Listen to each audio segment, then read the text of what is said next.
غار کے بالکل دروازے پر آ گیا آپ صلی اللہ علیہ وسلم اور آپ کے ساتھ یہ حضرت ابو بکر صدیق رضی اللہ تعالی عنہ اس غار کے اندر موجود ہیں. دشمن غار کے بالکل قریب ہے. یہاں تک کہ حضرت ابو بکر نے یہ منظر دیکھا, سہم گئے اور خوف میں ہو گئے. اس موقع پر حضرت ابو بکر صدیق رضی اللہ تعالی عنہ نے ہمارے پیارے حبیب جناب محمد رسول اللہ صلی اللہ علیہ وسلم کے کان مبارک پر یہ بات کہی, لو ان احدهم نظر تحت قدميه لابصرنا.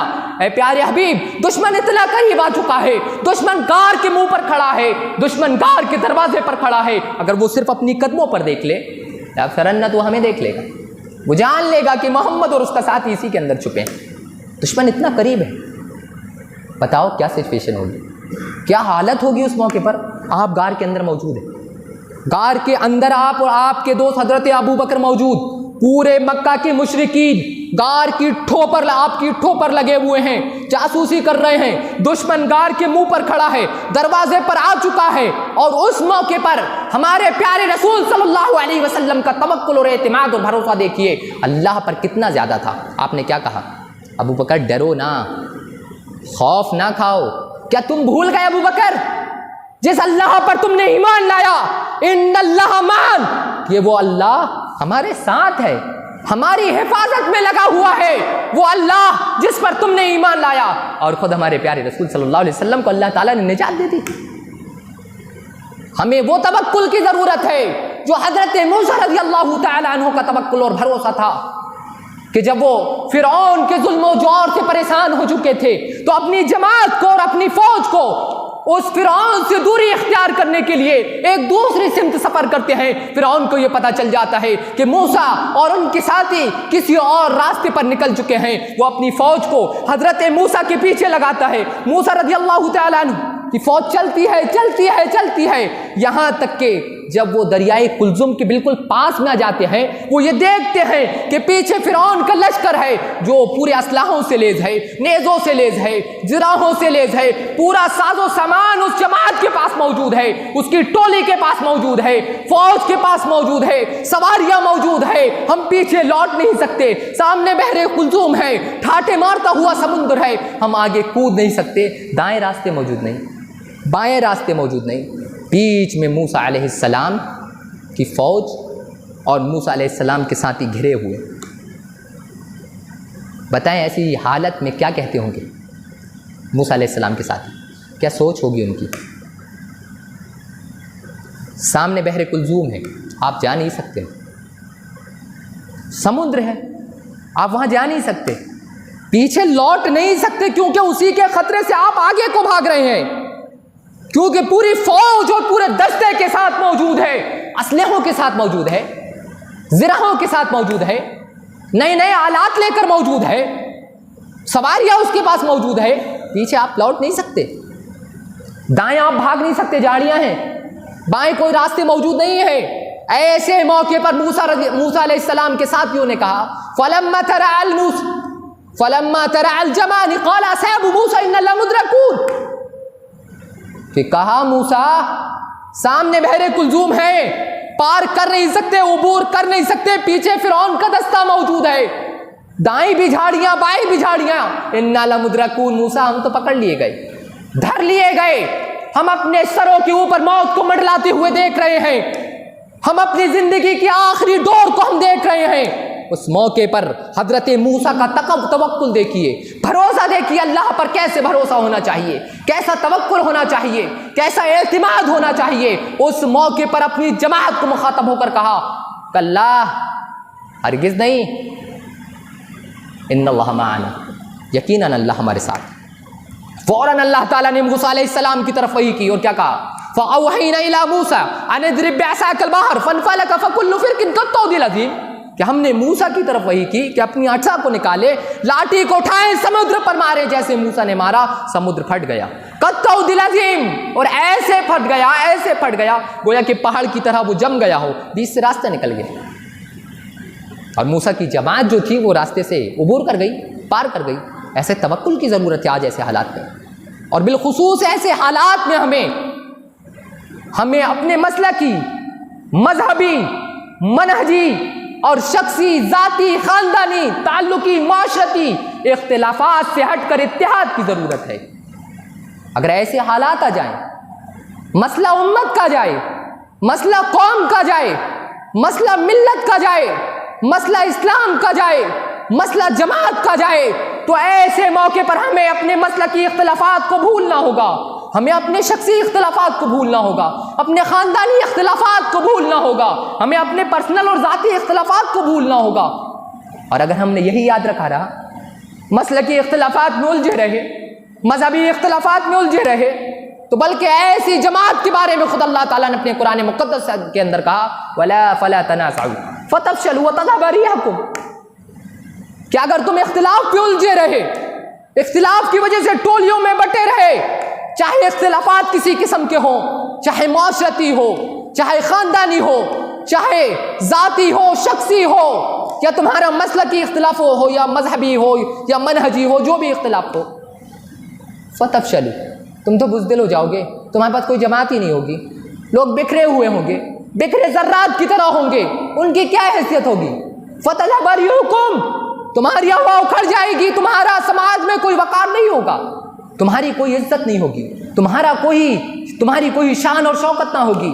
بلکہ ایسے موقع پر ہمیں اسلاف کے طرز کو دیکھنا ہوگا کہ اگر ایسے حالات آ جائیں، تاریخ ہم سے کیا بیان کرتی ہے، اسلاف کیا بیان کرتے ہیں ایسے موقع پر۔ آپ دیکھیں حضرت علی اور حضرت معاویہ کے مابین جب جنگ ہوئی،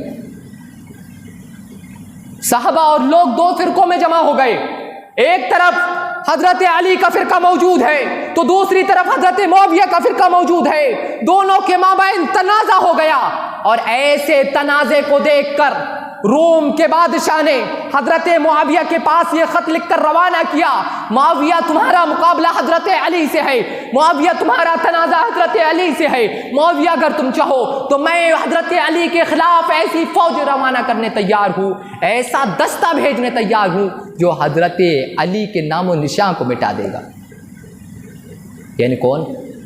یہ منظر ہر کسی نے دیکھا تھا، فرانس نے دیکھا، ترک نے دیکھا، عمان نے دیکھا، لیبیا نے دیکھا، سب نے دیکھا، مخالف فائدہ اٹھانے کی کوشش پر کھڑا ہے، اور یہاں تک کہ بادشاہ روم اس حد تک پہنچ چکا ہے جو حضرت علی کے قتل کی بات کرنے لگا، اور یہ کہنے لگا اے معاویہ اگر تمہیں ہماری فوج کی ضرورت ہے، ہماری دستے اور جنگجوؤں کی ضرورت ہے، معاویہ اپنی زبان سے ایک بار نکال دو، میں تمہارے لیے حضرت علی کے خلاف ایسی فوج روانہ کرنے کے لیے تیار ہوں جو حضرت علی کے نام و نشان کو مٹا دیں گے۔ کیا کہا تھی حضرت معاویہ نے؟